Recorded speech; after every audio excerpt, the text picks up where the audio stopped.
Welcome back to the Early Line, live right here on SportsGrid. Kevin Walsh and Donnie Rightside with you on a Friday morning.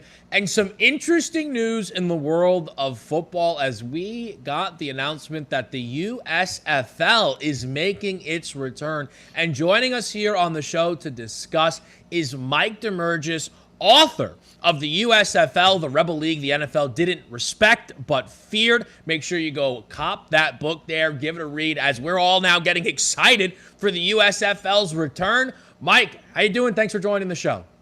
It's a pleasure to join you, Kevin, and I'm excited about the USFL's return because way back in the 80s, I loved the New Jersey Generals. I remember going to games there, and there were over 40,000 fans in the games. Michigan Panthers were a great team. The Tampa Bay Bandits used to outdraw the Tampa Bay Buccaneers because they had a great offense under Steve Spurrier, his first pro coaching job. And believe it or not, you know what his salary was his first year in the USFL? $50,000. Imagine that, the ball coach, $50,000. When he signed with the Redskins, he got over $5 million a year.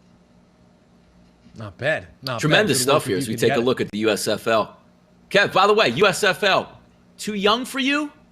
First time around? I mean, a little bit, a little bit, but obviously, look, you do your research, you pick up the great book that Mike wrote, and you get a sense of what's going on. Before we even get into all of the news, Mike, about the return, I just your initial reaction to hearing this, because obviously you covered the league, you were obviously invested, you wrote the book about it. What is just your initial reaction to hearing that in 2022 the USFL is going to be returning?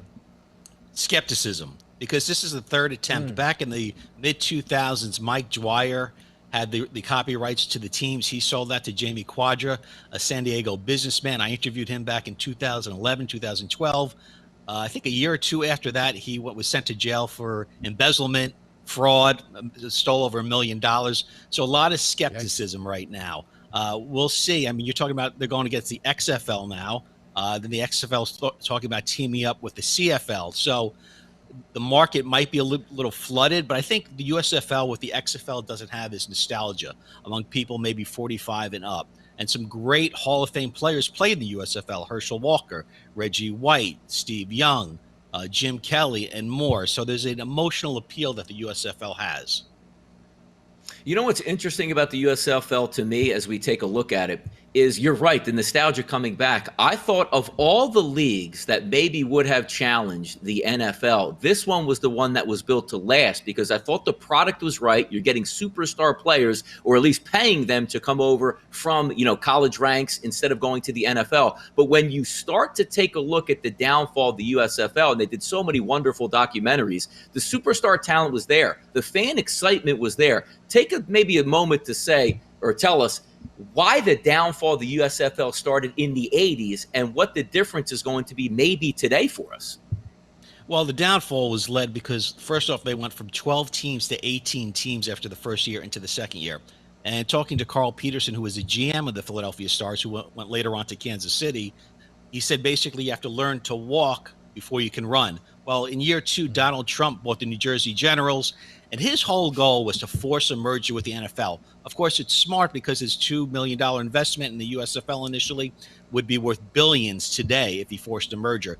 And he didn't really care about the other owners. He used to call up the ESPN studios, and the USFL was ESPN's first foray into play-by-play broadcasting. So he used to call up the ESPN studios saying, I want my Generals on TV. They're the prime team. It's my money that's keeping the league afloat right now. And it was really Trump who led the USFL to its demise. So interesting now, Mike, the mentioning of them competing with the XFL, like the idea that there's not really been an alternative to the NFL for quite some time. And I think some of that may be having to do with how deep the talent pool goes. Now you're going to have two competing leagues. How do you think that's going to work for the USFL, trying to get back off of the ground, knowing that the XFL is going to try to do the same? Yeah, sure. I mean, look, there's only so many talented players. I mean, look at the Jets. The Jets last year and the last couple of years weren't really an NFL team. Let's be honest. So you're going to have to go after some big name players. Maybe get guys that are looking for a second chance. They talked about it, Johnny Manziel a couple of years ago with the AA Football League. Ultimately, it's about talent. Nostalgia will only go so far. They're going to have to get some talented players in the league because, look, we're not going to watch games if we don't see it on the field. What's interesting also, Mike, when you take a look, because, it's the advent of sports and sports being on TV, it is big money. But back in the day, you only had so many channels, only so many ways that you could watch games or get out to stadiums, which is why I thought the USFL really flourished. And you're right, they tried to merge over, similar to what took place back in the day when the NFL and the AFL, they merged. Everybody technically won. So maybe Donald Trump thought that was the key to victory. And again, his initial investment would have turned into billions. But now with the advent of not only going against the NFL, which you're probably going to put it, which I haven't seen the details, in the spring again, but now there's multiple football leagues vying for your attention. And the one interesting thing that keeps coming up is it's not as if, Mike, all of these football leagues are actually succeeding and more people want to get into the business. Each and every year, it seems like a new league comes up and folds almost immediately, sometimes doesn't even make it through the season. The USFL needing to succeed, what's the difference with them that maybe the other football programs or other football leagues don't have here? Well, going back to it, there's already a marketing aspect that when you say the name of certain teams, people, again, above 45 years old, they're aware of it, and they're aware of the nostalgia going on. So they have that much. But ultimately, you talk about the TV market.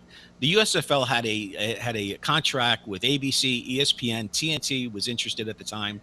If they would have stayed in the spring league, they had a $250 million TV deal to continue on. But if they moved to the fall, like Trump pushed for, along with a few other owners, that would be null and void. And look, the NFL was quaking in their boots about the USFL. Many changes the NFL did because of the USFL. You have drafting underclassmen. The NFL was actually considering moving their draft up because the USFL had their draft in January, long before the NFL had theirs. And if you look now, the expansion of the TV channels we have, it's numerous. We didn't have all this in the 80s. So, channels need content. I turn on the TV every night and there's nothing on. If you're not watching sports, there's garbage on. So why not watch sports midweek? Maybe change things up a little bit. Maybe go to a Wednesday night game, Thursday night games and stuff like that, where there's not that much on. Ultimately, it's going to be about, what's on the field with the players. Who knows? Herschel Walker, he's in great shape. Maybe he could come back. Why not? If Mike Tyson's going to fight at his age, Herschel Walker can still run the ball. Sure. Why? No, it's a really good point, though, about the importance of live sports content for TV providers, because at the end of the day, outside of live sports, how much stuff are people actually watching as it airs? It's a very good point, Mike. I want to bring sports betting into the fold, too. I can't help but draw comparisons to the XFL and their recent run at things. And we saw that they try to incorporate sports betting into their broadcast significantly more, mentioning spreads and totals a lot. Do you think that the USFL may try to lean into the sports wagering aspect of things to help boost their product and get more eyes on the product? Well, it's funny you talk about that because I just interviewed Chris Palmer, who's the former quarterbacks coach with the Giants and Eli Manning back in 2007 when they won the Super Bowl. He was the offensive coordinator for the New Jersey Generals.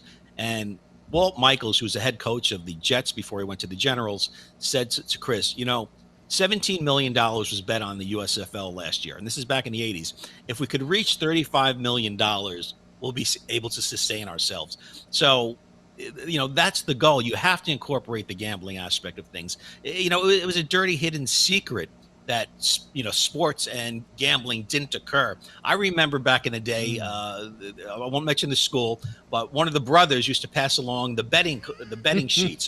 And every Friday afternoon we'd be against the wall filling out who we like for the week. So I'd try and pick all 15, 16 games and hoping $1 would win me $100.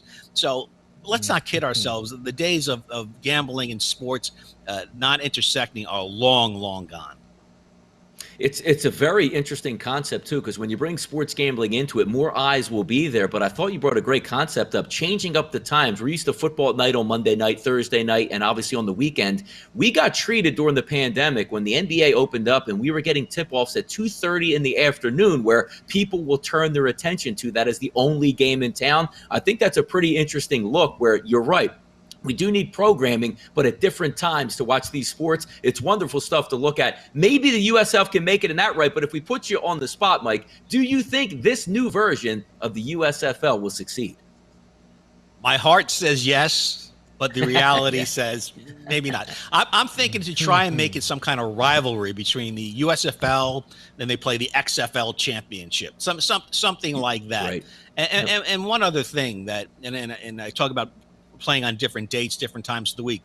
I've long said the NBA and the NHL regular season should be cut to 50 games because they don't mean anything. The players in the NBA are telling you that right now with these off days, these recuperate days. The games in the NBA during the season don't mean anything. It's all about the playoffs. So if you get more games in the USFL that mean something where you're going to get the best players out there, that's an attraction right now. I think baseball blew it during the pandemic. First off, waiting so long to get back on the field. Why not get back quicker and have games at 2 o'clock, 5 o'clock, 8 o'clock at night? This way you're embracing fans that wouldn't be watching these games otherwise because the normal 7 o'clock start. So I think baseball missed it. And I think the TV markets, is where it is. And they need programming because, let's face it, there's really nothing on TV. Mike's trying to work his way to one of those commissioner jobs I see. A lot of good ideas here. Let me ask you, Mike, though, as well about some possible locations, because, location. You mentioned some of the originals are supposed to come back. The Memphis Showboats, that is an A-plus name right there. Do you think they're going to look to expand? I mean, what's an ideal league size possibly here for the USFL? I think, starting with 8 is good and expanding as many as 12 eventually would be good. The most popular teams in the USFL at the time, the Jacksonville Bulls. I remember watching games where the Generals went down to Jacksonville and there were 72,000 fans in the stadium. Wow. 72,000. The Tampa Bay Bandits used to outdraw the Tampa Bay Buccaneers. The Generals would have 40,000 fans. It was called the Temple of Doom that the Generals, when they played in the Meadowlands. The Philadelphia Stars had some support. Moderate fan base. The Birmingham Stallions were a good fan base. And there were other markets that didn't work. The LA Express used to draw 8,000 fans in their game. So there were some rough markets. The Denver Gold was another great fan base as well. But when they announced they were going head-to-head against the Denver Broncos in the Fall League, then the fan bases started to dwindle. Some great names, some great helmets, as you see behind me. The Generals, the Panthers, and the Tampa Bay Bandits. Some great nicknames of teams. Fantastic. I mean, it's just talking football here at this time is always great. And yes, the nostalgic part is wonderful. Philadelphia Stars, I believe, also won a championship, Mike, if you can correct me as well, back in the USFL. The Stars won 2 championships under Jim Moore. They were in 3. The Michigan Panthers won the first championship under Bobby Hebert. Remember Anthony Carter played for the Minnesota Vikings? Absolutely. And that's one thing about the USFL. Teams that invested in NFL teams that invested in USFL players went on to championships. The Giants, the Redskins. Those are the kind of teams that really benefited well from the USFL players back then. Mike, only about 10 seconds. Let people know where they can find the book and what they can expect in it. Sure. Go to usflonline.com. Some great interviews are up there, and you could also purchase a copy of the book. And thank you for having me today. Yeah, absolutely. That is Mike Damergis, author of the USFL, the Rebel League the NFL didn't respect but feared. Make sure you go buy that book. Great stuff from Mike. We'll be right back here on the early line with our hero of the night.